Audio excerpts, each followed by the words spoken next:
Welcome to our channel.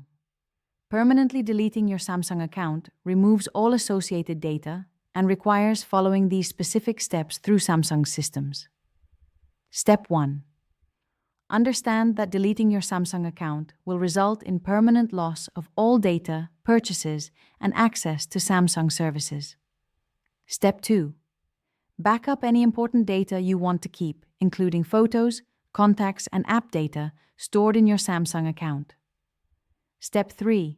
Remove your Samsung account from all devices where it's currently signed in to prevent synchronization conflicts. Step 4.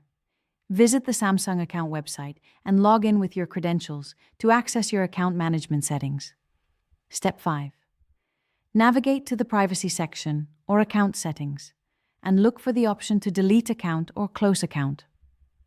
Step 6. Review the warnings about what will be deleted, including Samsung Cloud data, Galaxy Store purchases, and Find My Mobile capabilities. Step 7.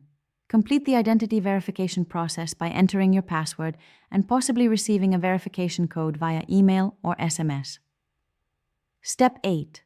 Confirm your deletion request and note that there may be a grace period before the account is permanently deleted, during which you can cancel if you change your mind. Don't forget to like this video and subscribe to our channel.